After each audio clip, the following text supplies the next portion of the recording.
Special pleasure to introduce the next speaker who really needs no introduction. Dr. M.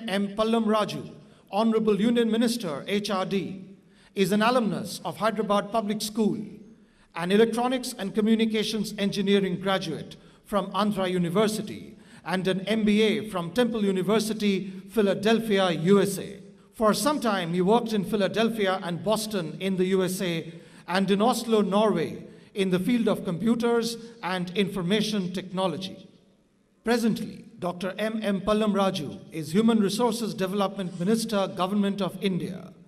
Dr. Pallam Raju was first elected to the Indian Parliament in 1989 and was the youngest MP in the 9th Lok Sabha. He is a member of the 9th, 14th and 15th Lok Sabha of India. He represents the Kakinada constituency of Andhra Pradesh and is a member of the Indian National Congress. Dr. Pallam Raju has served on the boards of several public limited companies. Between August 2004 and January 2006, he served as chairman of the Parliamentary Standing Committee on Information Technology. He has led and been a part of several delegations to various countries.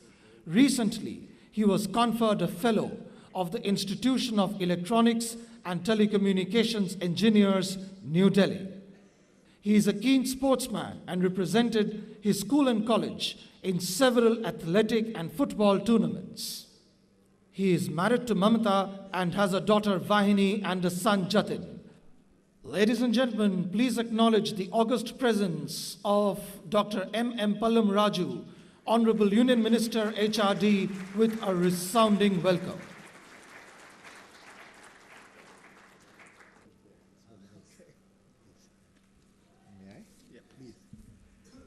Good morning, ladies and gentlemen.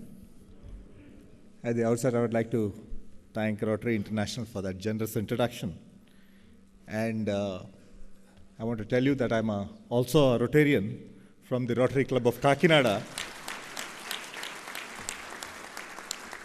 And despite having a very poor attendance record, I'm grateful that Rotary International has given me this honor to be able to speak to all of you today. I would like to welcome all of you to Delhi, and I think you've chosen a great time of the year to be in Delhi, and I hope you will take advantage of your presence in Delhi to go and enjoy what's Delhi, the best of Delhi in winter time.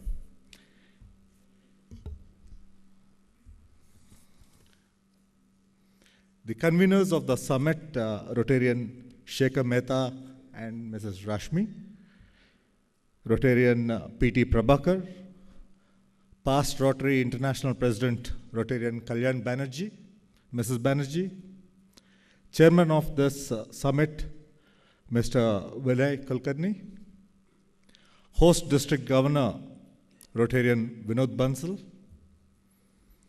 His Excellency, the Minister of Education from Pakistan, Shri Nisar Ahmed Kushro, organizers and participants of this important Rotary South Asia Literacy Summit, ladies and gentlemen. Again, I'm most delighted and privileged to be amongst you all today in this very important summit. I take this opportunity to congratulate Rotary for their thoughtfulness as having chosen literacy in South Asia as the theme of today's summit. Over the past decades, significant progress in literacy and education has been recorded in the region. However, still there is a considerable challenge as 398 million adults, almost half of the world's illiterate population, live in South Asia.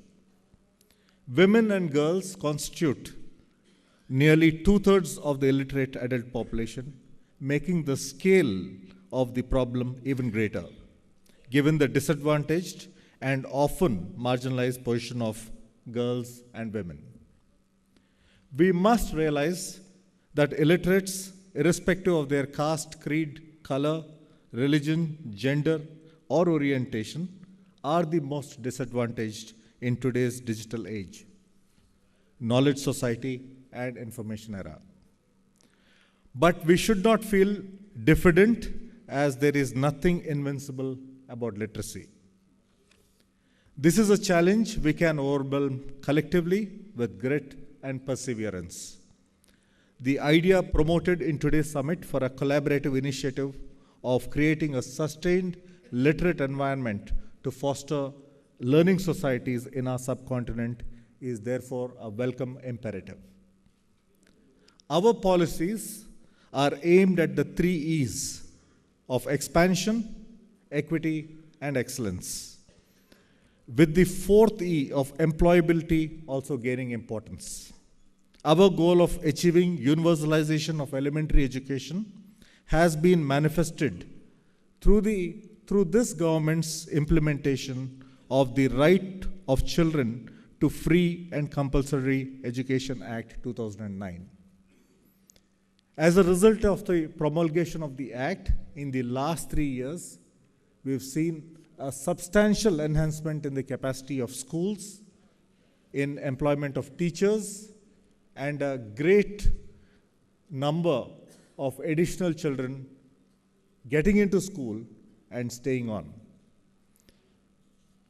Under the Sarva Shiksha Abhiyan, the RTE, the government has made substantial investments in school infrastructure, over 3 lakh new schools, close to 9 lakh toilets, and 2.3 lakh drinking water facilities have been created under the Sarva Shiksha Abhiyan program.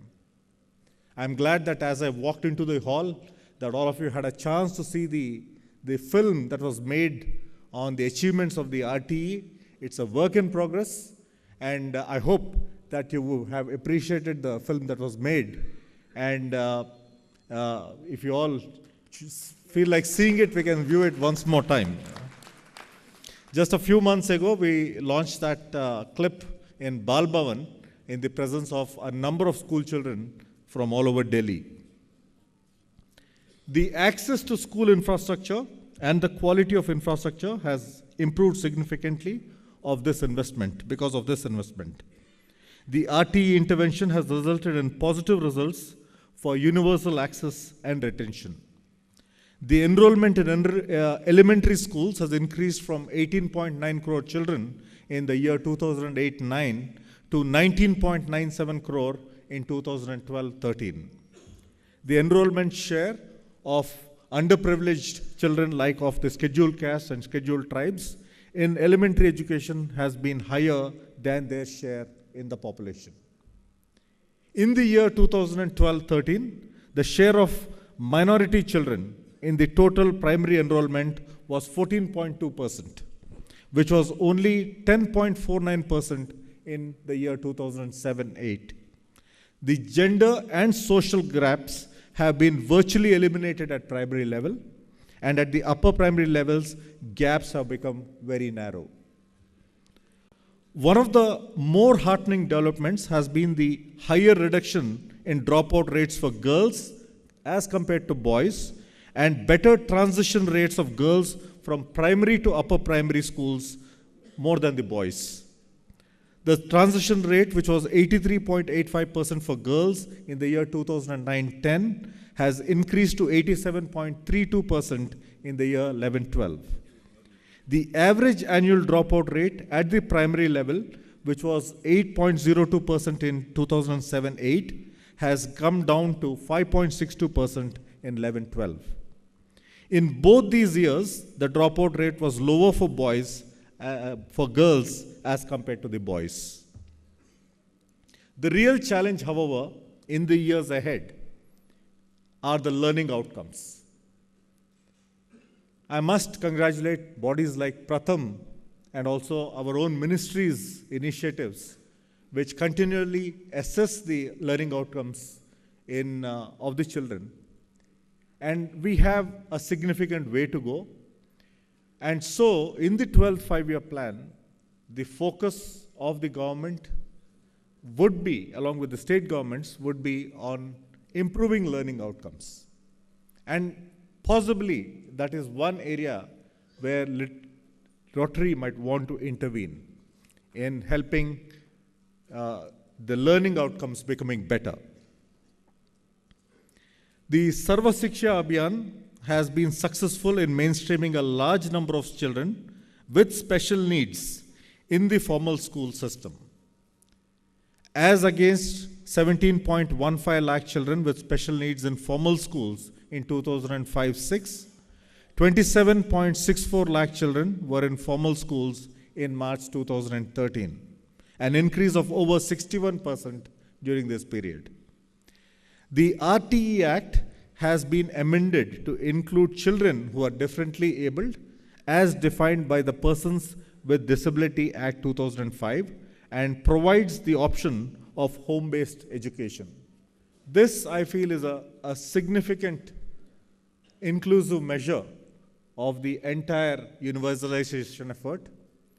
And I was so touched, and it really brought tears to my eyes when I saw the national anthem being played and being participated by differently abled children. And I think we owe it to these children to bring them into the mainstream of education. In adult education, our Sakshar Bharat scheme is the world's largest literacy program with a futuristic vision and a contemporary character, design, and architecture. Since its launch on International Literacy Day in 2009, over 20 million have been certified as literate. Of these, more than 70% are women. Literacy rate in India has scaled to 73% currently. Among children, the literacy rate is nearly 100%. In recognition of India's work in literacy, UNESCO has recently conferred on the National Literacy Mission Authority the King Sejong International Literacy Prize in September.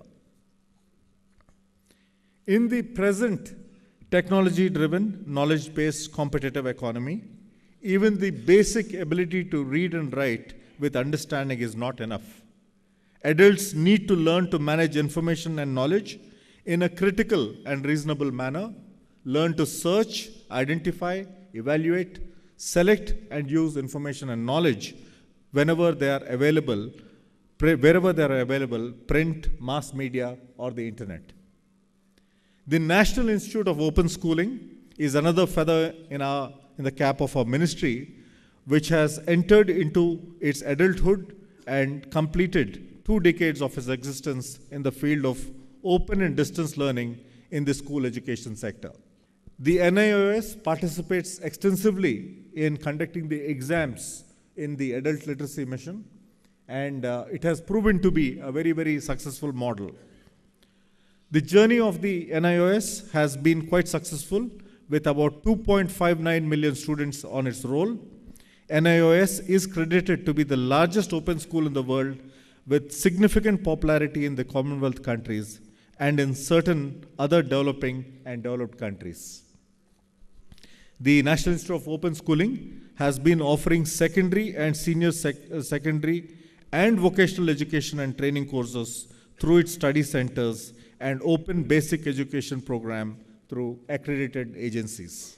Futurist Alvin Toffler has aptly described and I quote, "The illiterate of the future will not be the person who cannot read, it will be the person who does not know how to learn," unquote.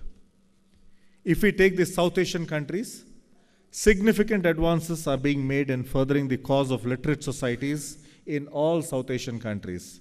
And the literacy rate for the region has risen 26% for women and 17% for men between 1990 and 2011. However, gender gaps persist in many countries, and nearly half of the world's total illiterate population lives in South Asia. Clearly, much more needs to be done for the attainment of the targets set by the Education for All goals. There is an urgent need to address the question of both overall literacy and gender gap in the South Asian region.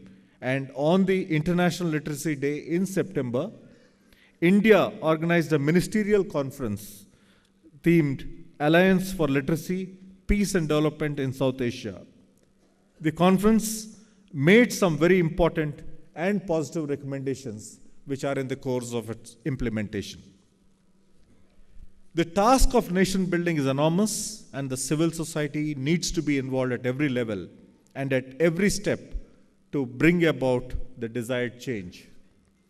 As Mahatma Gandhi said, and I quote, "Be the change that you wish to be, to see in be the change that you wish to see in the world," unquote.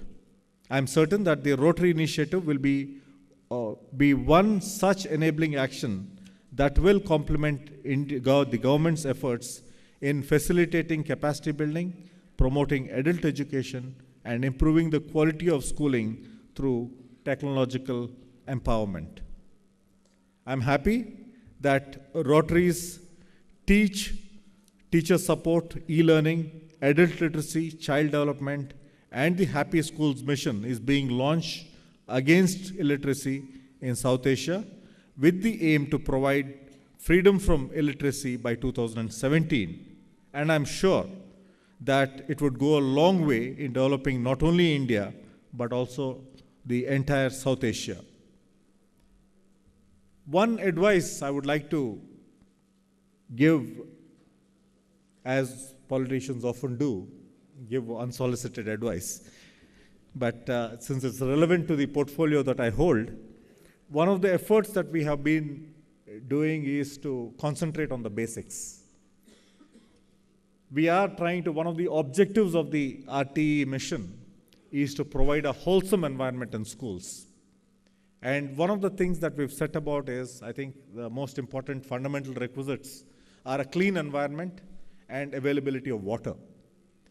And water is needed for drinking, for the midday meal scheme, and also for the toilets.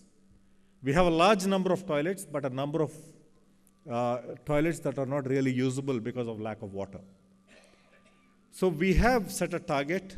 Our ministry has written to all the state governments that you must focus on the availability of water and clean toilets. And I think that is an important revolution that will begin in the schools, and this culture will carry back to the villages. And I think that's an important transformation that is needed in India and probably in some of our neighboring countries also. And I feel that Rotary International, in your quest for implementing your vision, must concentrate on a wholesome environment which includes clean, workable toilets. I would request all of you to focus on the basics. Technology is important. Technology is an enabler. But I think we should not trust technology. We can only trust technology only at the pace that it is accepted. But I'm sure that in the coming years, we will make good headway. And I'm sure I would, before I end my speech, I would like to congratulate Rotary International on what it has achieved in terms of the eradication of polio. And I'm certain that with the mission and the determination that I sense in this summit, that you will achieve your goal of total eradication of illiteracy by 2017 in the region. I would like to conclude by quoting the late world leader Nelson Mandela, who said, and I quote, "Education is the most powerful weapon which you can use to change the world," unquote. Thank you, and Jai Hind.